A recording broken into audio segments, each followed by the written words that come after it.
So thank you very much. So I'll be presented for Sorbonne University, where I did my PhD. I defended recently. But if you want to reach me, I'm actually now a postdoc in University of Geneva. So I'll be speaking about two protocols that we perform experimentally in the lab recently. So first, the certification of quantum transmission via Bell theorem. So we'll be dealing with lossy and untrusted quantum channel through which we want to send quantum information. So as an introduction, I'm going to make a quick classical analogy by telling you a little boat story. So in this story, the two main characters are obviously Alice and Bob, who live on two sides of a sea strait. And they live in a time when internet is not available yet. So if Alice wants to send a high importance message to Bob, she has to put it on a boat, send the boat through the channel so that Bob receives the message on the other side.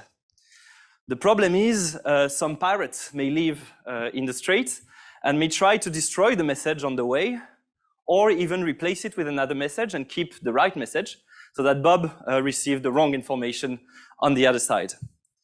So to tackle this problem, Alice and Bob have an idea to prepare some reference message that both of them know and send a bunch of them through the strait.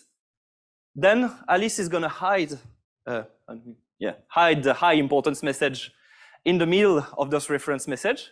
Bob is going to check that those reference messages were properly received on the other side.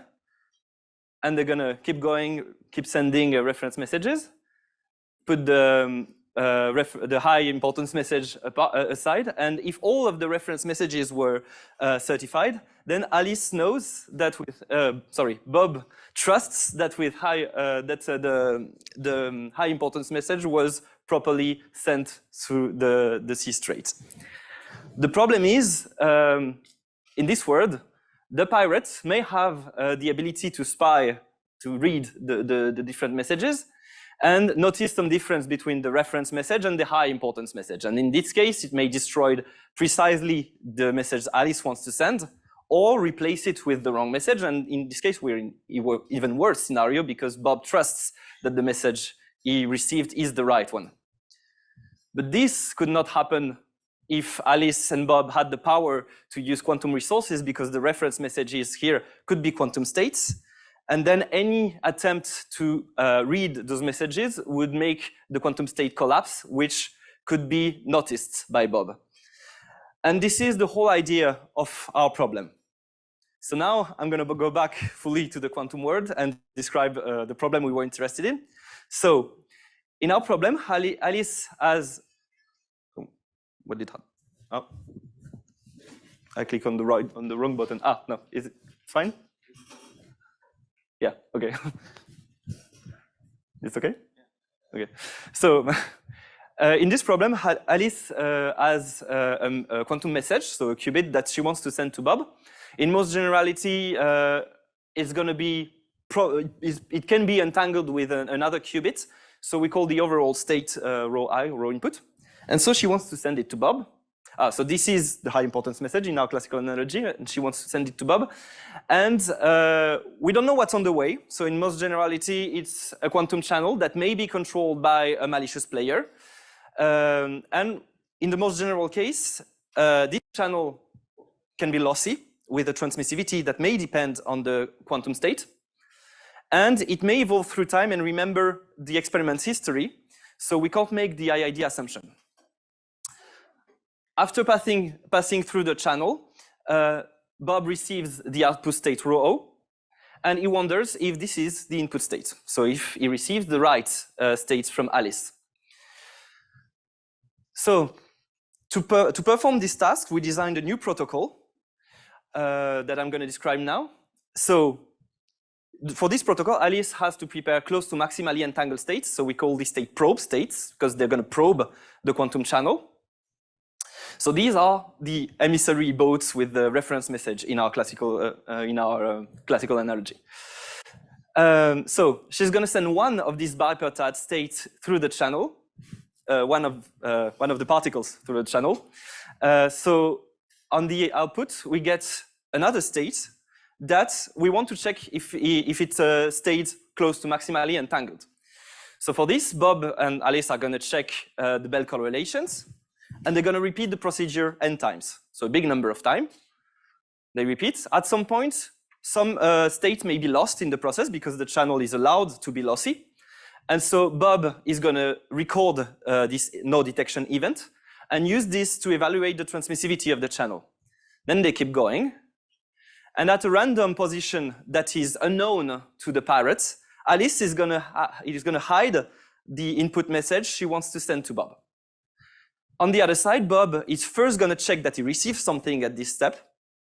If he receives nothing, then the protocol aborts. Otherwise, he puts the state aside and wants to know if it's the right state. So they keep going. And at the end of the protocol, Alice and Bob can check that Bell inequality were violated. And if we are epsilon close to maximum violation, then self-testing results tell us that that the output probe state after passing through the channel were close to maximally entangled. And so then we showed that we can trust that the input state was properly sent through the channel with high probability, so the protocol succeeds. So the interesting property of self-testing is that it's a device-independent procedure, so we don't have to trust the measurement apparatus, which can be considered as black boxes. And we were mostly interested in the semi-device independent case in which Alice's resources, so the measurement apparatus, but also the input probe state before the channel were trusted. And in that case, instead of using the Bell CHSH inequality, we use the steering inequality, which simplifies a bit the protocol, and for which we use the recent results from a colleague of mine, Anu and Damien, for self-testing steering inequality in a non-IID scenario. So now I'm going to give you some elements about the protocol security. I'm not going to give the whole proof, but we got inspired from a recent paper from Pavel Sekatsky and collaborators that already dealt with certifying some quantum channels. But in this paper, quantum channels were lossless. They only verified a channel that was already measured, so it's verification of a quantum channel. You can't use it to send quantum information through it. And finally, they made the IID assumption. So we lifted all these assumptions in our security proofs. And the main ideas, I'm going to focus on two main ideas, which are the key points of our proofs, is that any measurement that the pirate may perform to try to guess the position of the quantum information is going to break the entanglement. So if he tried to guess the position to see some difference between the different states that are sent through the channel, then it's going to break the entanglement, and so we won't see any violation of Bell inequalities. The other idea is that maximally entangled states sort of contain all quantum states possible. So to put it more precisely, you can prepare locally and probabilistically any quantum states from a maximally entangled pair of same dimension. The consequence of this is that if the channel behaves well on maximally entangled state, then it's going to behave well on basically any state of same dimension. This is encompassed by this security bound. So this is the most important bound for the security. I simplified it a bit. You need to add some statistical terms to include the non-IID statistics and so on. But asymptotically, it looks like this. And so you have three important terms here. This distance that relates to the channel's quality. This distance that relates to the input probe state's quality before passing through the channel. And this distance that relates to the output probe state quality. And also you have the channel transmissivity that appears here because, again, we deal with lossy quantum channels. So the main idea of this bound is that if we had good probe states before the channel and we still have good probe states after the channel, then our quantum channel is good and will send properly the quantum information. To develop this security, we had to show some new fundamental results on a lossy quantum channel that I think are worth mentioning for theoreticians. So in particular, we showed an extended process inequality. So you may know the process inequality for lossless quantum channel that basically states that a quantum channel can only bring closer to quantum states. Well, we generalized it to lossy quantum channel, where basically you have the same bound, but you have to ponder with the transmissivity. So this is for the trace distance. We also extended the channel distances, so Choi-Yakovsky distance and Diamond distance that you may know for lossless quantum channel, to lossy quantum channel. And we showed this equivalence bound between the two distances that is valid for lossless quantum channel and lossy quantum channel. And so all these results are valid for trace distance, but also for the sign distance that gives the same result for the fidelity. Now moving on to the experimental implementation. So we performed the first proof of principle demonstration of this protocol by using this maximally entangled photon source in polarization. So pairs of photons are generated in this PPK-TP crystal and entangled thanks to the Sagnac interferometer. From this source, we get close to maximally entangled state that we can use as probe state with 99.2% fidelity on average. We could go up to 99.4. Then the photons are coupled in couplers for single mode fibers. And as this is on Ali's side, we trust a certain amount of these coupling losses. So we can trust these losses more or less depending on the amount of security we want. Then we have the quantum channel that involves a variable optical attenuator to have a more or less lossy quantum channel. And we get the output probe state on the other side, where Alice and Bob are going to measure the correlation and randomize the basis. So some few performances on this experimental setup. So we could violate the steering inequality with epsilon close maximum violation with epsilon 0.014. The overall transmission of the setup, including detectors efficiency, coupling efficiency, and the channel went from 22% to 47%, depending on the tune, on the setting we put on the variable optical attenuator. And we had to measure a billion states to certify one input state, one quantum transmission.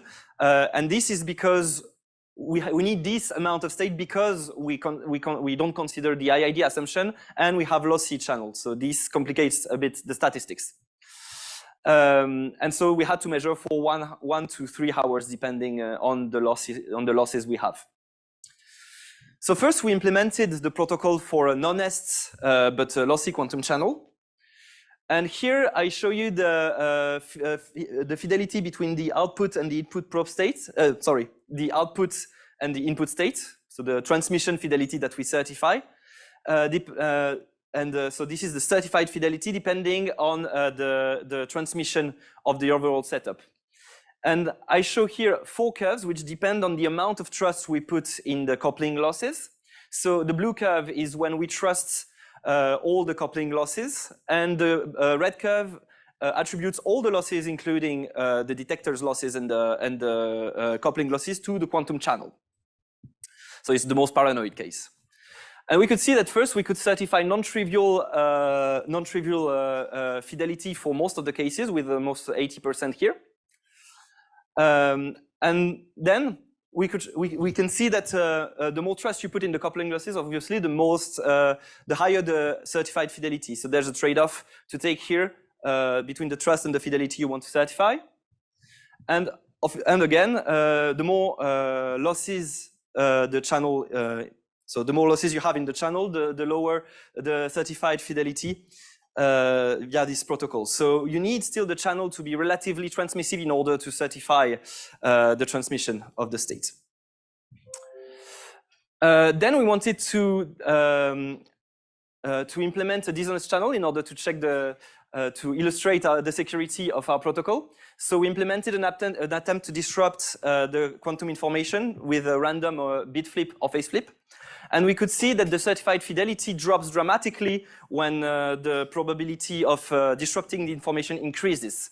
So we can detect an attempt of disrupting such information of as low as 1% probability, which shows how sensitive our protocol is and how good it can detect such attempt to disrupt the information. So I'm going to take a break for here to answer your question on this protocol and move on to the next one then. And I'd like to acknowledge my fantastic colleagues I had the chance to work with from Sorbonne University. And if you want to get the paper, it's on preprint on archive. Thank you.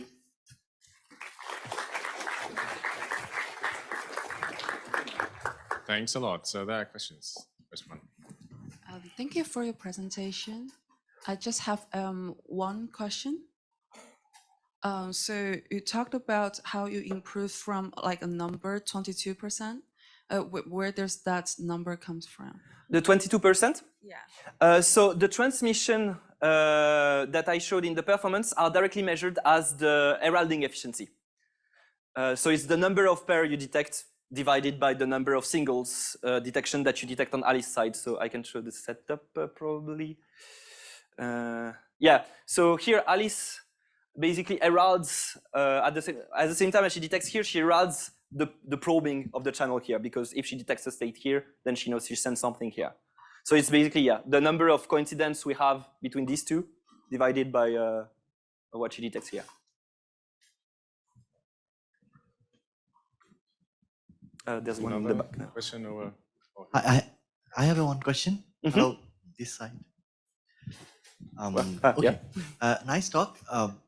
I have just one question. Since you are already exchanging like entangled photon pair Bell states, yeah, why don't you just do some entanglement distillation and then perform a like teleportation protocol?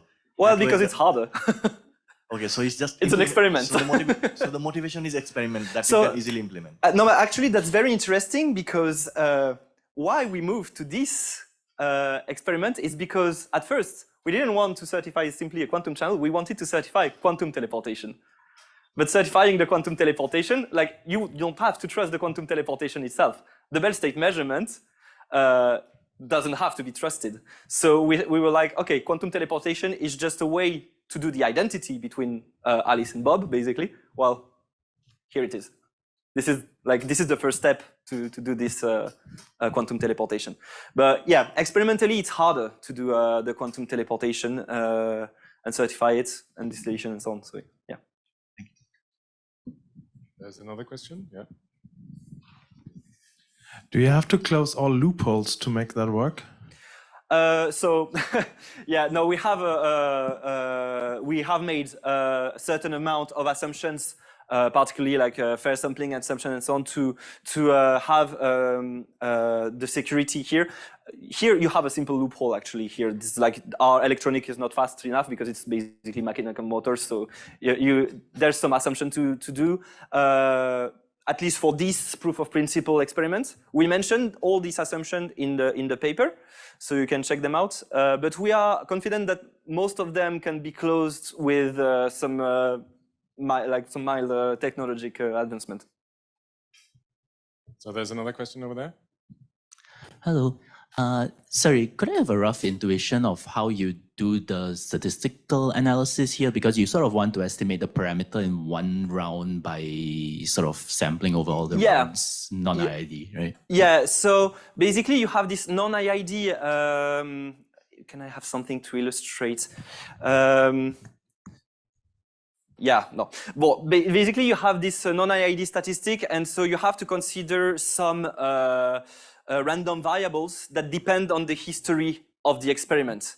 And so it's a martingale, I think we call this in the end. And then you have some theorem that allows you to bound these random variables. And the consequence is that you have some statistical terms that adds in this bound. So basically here, the transmissivity here that appears, it's actually asymptotic. In reality, you have to add some factor that depends on the number of states that you measure and the number of states that you send through the channel and the number of states that you receive on the output, which is why it's actually, it depends a lot also on the transmissivity of the channel. Here also, you have some in the self-testing result itself, so the one we used from the previous paper. As it's also non-IID, you also have these statistical terms.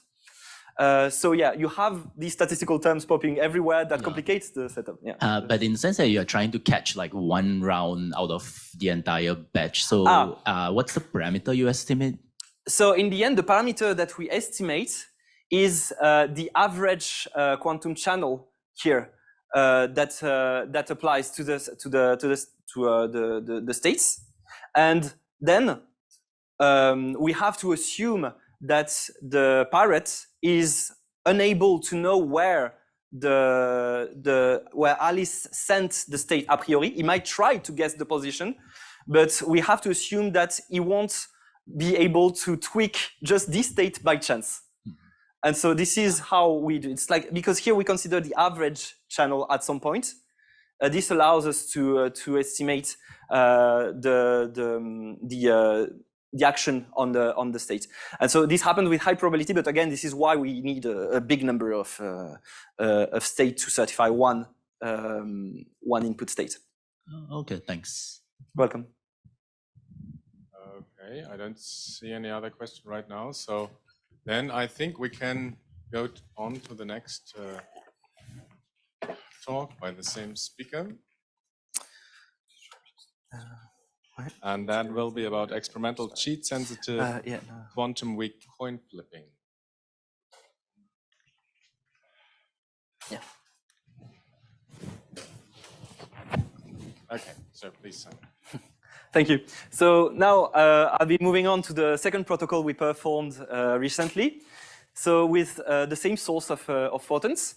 So it's cheat-sensitive quantum weak coin flipping, which is an important cryptographic primitive. So quantum weak coin flipping, it answers to it's the solution to a simple game where Alice and Bob wants to flip a coin remotely, such that if the coin falls on heads, then it's going to designate Alice the winner, and if it falls on tail, then Bob is going to be the winner. And we consider an adversarial scenario in which players may try to bias the outcome towards their preferred outcome. So Alice prefers the outcome head and Bob tail. So this differs slightly from a strong coin flipping in which Alice and Bob may try to bias in towards either outcome. So this cryptographic primitive can be used in several protocols. So you can think of multi-party computation, online gaming. So think of chess. You have to designate a player who's going to play white and one who's going to play black. So you can use coin flipping. And protocols with leader election or bit commitment. So it's a very fundamental one. So some classical solution already exists for performing this coin flip, but it relies on some assumptions. So you can think, for example, of Alice and Bob each flipping a coin on their side, then getting this result and send simultaneously the results of the coin flip, and then perform a logical addition. And so then they have the same result for the coin flip.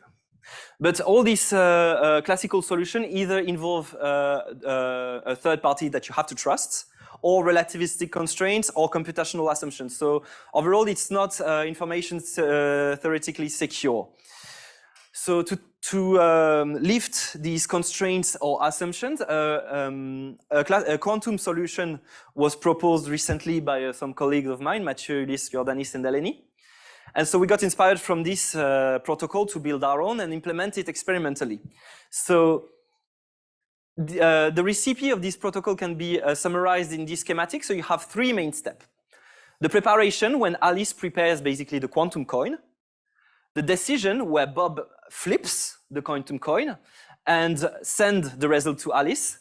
And then the loser of this coin flip is going to check somehow, and I'm going to detail this somehow, check that the other player didn't cheat during the coin flip. And so this verification procedure is very important because it makes this quantum protocol cheat sensitive, which was identified as a quantum advantage. No classical solution allows this cheat sensitivity that allows us to detect an attempt to cheat in the protocol. So I'm going to detail how we implemented this coin flip in experiments. And so you're going to see the detail of this step of the protocol. So first, Alice needs to prepare a single photon. So we use an heralded single photon source. So this time we don't need the Sagnac interferometer. We just need the PPKTP to emit some pairs of photon. We detect one which heralds the single photon.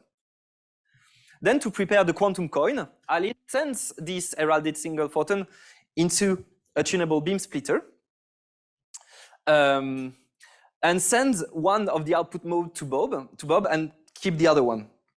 So here we added some variable optical attenuator in order to implement the losses that would otherwise be caused by communications.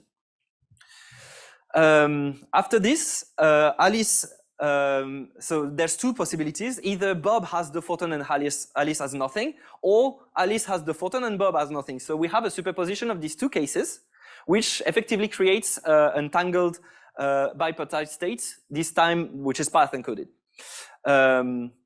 Then Bob is going to perform the coin flip, so the decision step, by mixing his mode on another beam splitter that is also tunable, and he's going to measure one of the output mode. And this is where the coin flip happens. If he measures measured something in his detector, then he's going to declare the win. And if he detects nothing, then he declares Alice the winner, at least if he's honest. Then we have the verification step. So Bob declares the outcome, tells it to Alice, and depending on this outcome, Alice is gonna switch an optical switch.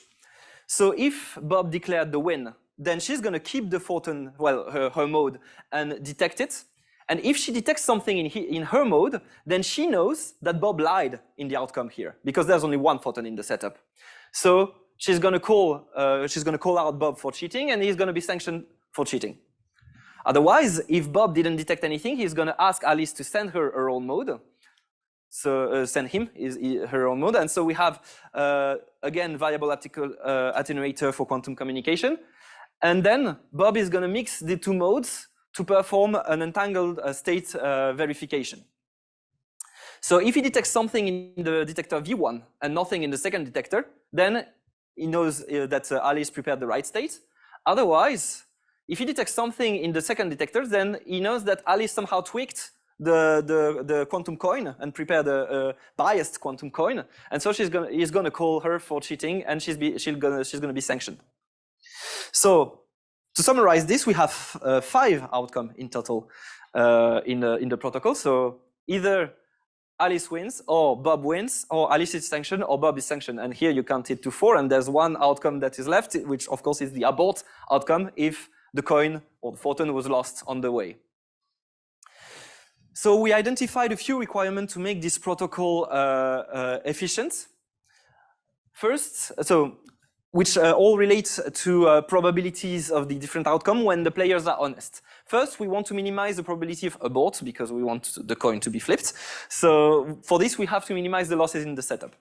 We want the protocol to be fair. So for this, it means that honest players should have the same probability to win if they are honest.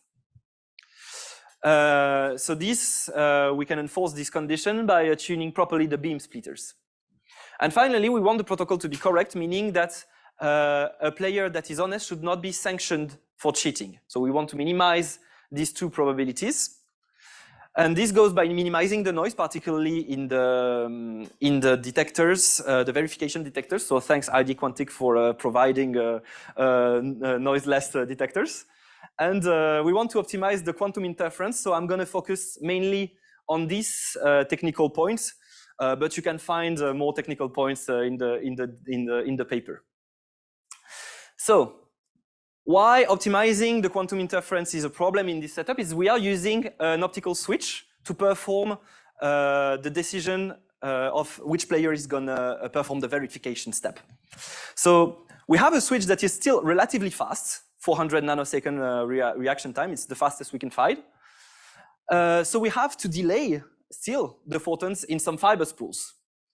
But this makes our overall setup a 300-meter fiber interferometer. So to put it simple, it hears everything in the room, so it's an optical microphone. So you can totally record the signal here and hear the sound that is in the room. So typically, here is the sound that you may hear, that the interferometer may hear on the average day of alignment, if it works.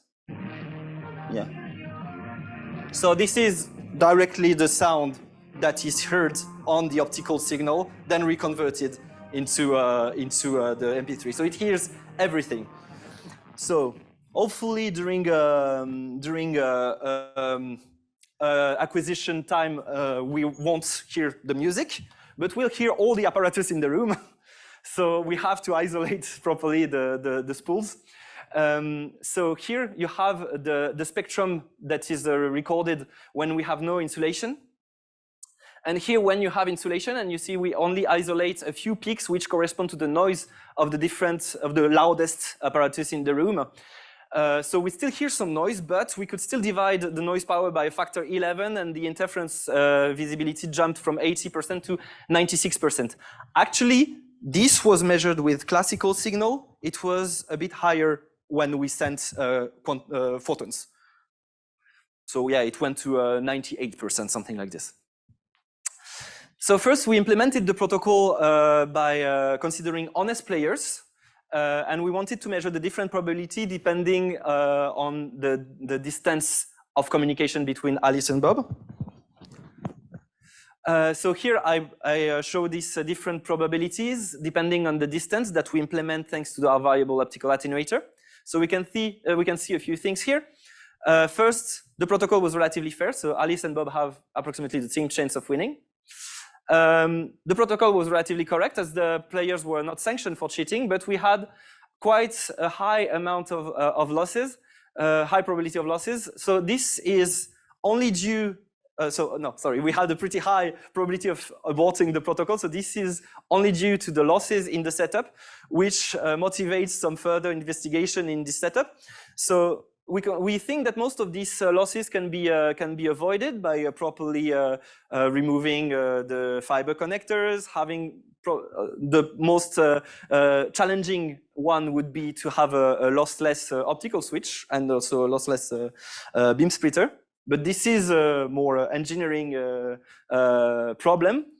But what is important here is that if we have no losses here, then we have an informatically secure protocol, information theoretically secure protocol, without any losses, without any abort probability, which is not possible in the classical world. So this is a good point for this quantum protocol. Then we wanted to show this cheat sensitivity of our protocol, which is also a quantum advantage in this protocol, by implementing some possible cheating strategies from the two players. So these are the example of cheating strategy we took. So Alice can simply tweak the beam splitter here to send the coin, the photon, with higher probability on her side. But then Bob is gonna possibly detect something in the detector V2 and so call her out for cheating. The optimal strategy for Bob is far simpler. He always declares the win here. He always declares that he detects something, but then Alice is going to detect something with a certain probability in her detector and call him out for cheating. So first, Bob's strategy, because it's the easiest one. So in that case, as he always declares the win, whatever happens, there's only two outcomes possible. Either Bob wins or Bob is sanctioned.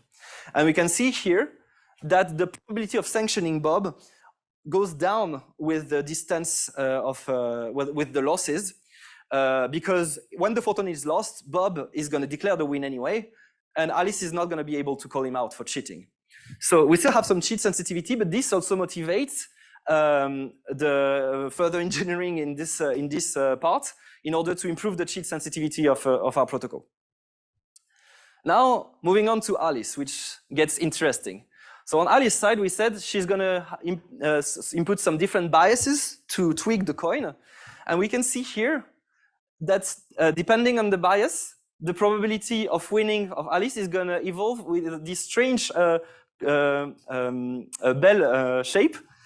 And so the winning probability of Alice peaks at a bias that is lower than 1, which is somewhat counterintuitive. It's the suboptimal strategy for Alice.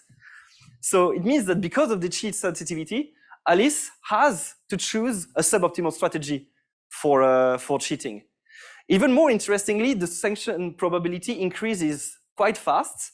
And so the interest of Alice to tweak the coin is not so obvious as just having the optimal winning probability. So we defined this interest function here and pondered the probability of her being sanctioned by this deterrent factor, which translates the strength of the sanction if she's called out for cheating. And we see here that the interest of Alice to cheat peaks with the bias, and as we increase the sanction, this interest, the optimal interest, happens for a lower and lower bias. So here, this motivates some further development in game theory for this weak coin flipping protocol, and I leave that to theoreticians. So before moving on to the questions, you can find the paper on nature communication, and I'd like again to acknowledge my fantastic colleagues from Sorbonne University. Thank you very much, and if you have more questions on this protocol, I'd be glad to answer.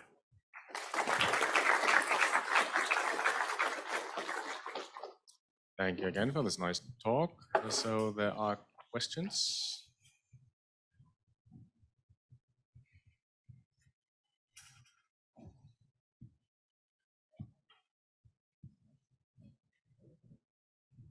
Yep.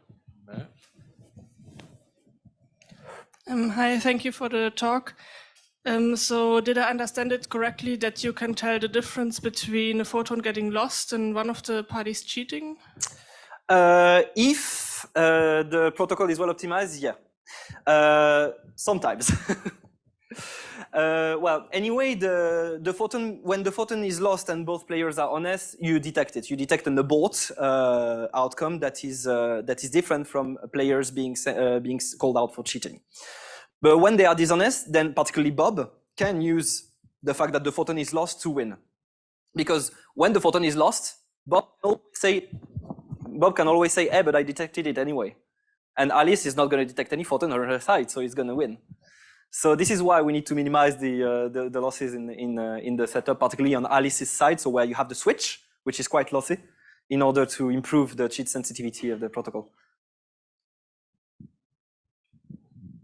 Okay. Any other question?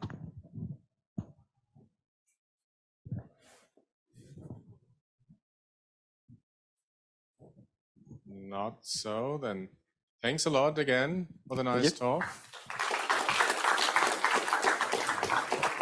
And I guess that concludes the session for the coffee break.